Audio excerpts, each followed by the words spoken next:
Bienvenido mi gente una vez más a Compare Food TV, un servidor Joel Silverio y mi compañera Josie González. Les saluda nuevamente. Josie, estoy contento, feliz, emocionado porque de lo que vamos a hablar hoy, mi gente, yo sé que a todos ustedes les encanta. Y data de más de 700 años cuando los mayas, óyeme bien esto, los mayas lo ponían en un contenedor de barro, lo llenaban de oro, después le daban con un palo y ¡boom! Como ofrenda para los dioses. Tú más o menos sabes de lo que estoy hablando, ¿no? Ajá, ya tú sabes que es este amiguito que tenemos por acá, la piñata. Y si ustedes quieren darle un poco de alegría, un poquito de sabor a su fiesta, pues tienen que hacerlo con una piñata, bien sean 15 años, cumpleaños, mira, la boda, el bautizo, lo que sea. La piñata siempre le da alegría a estas reuniones familiares entre amigos.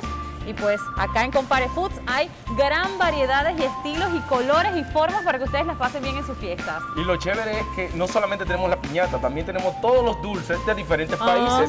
Porque imagínate que para tu fiesta haya un venezolano, o un dominicano, o un mexicano. Hay dulces de todos esos países y lo podemos llenar. ¿Qué tú crees si vamos y la llenamos? Bueno, vamos a llenar la piñata. No, pero espérate, déjame agarrar la mía primero.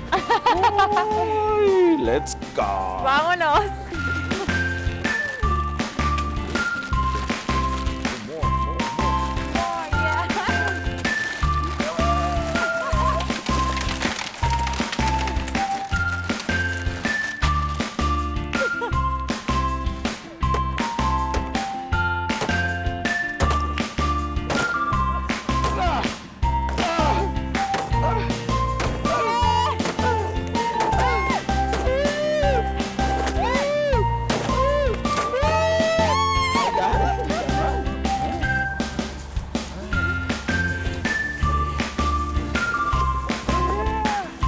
Yo sí, estamos contentísimos, cansados, pero felices, felices. Así, si ustedes quieren una fiesta con colores, con mucha risa y sobre todo con muchos dulces de diferentes nacionalidades, tienen que venir aquí a Compare Food. Me encanta, eso tiene que ser una de las cosas más divertidas que he hecho en los últimos meses. Así que si tú quieres que tus fiestas sean completamente diferentes, aquí tenemos las piñatas para ti. Recuerda seguirnos en las redes sociales como Compare Foods Charlotte. Soy Josie González, Joel Silverio, nos despedimos, hasta la próxima.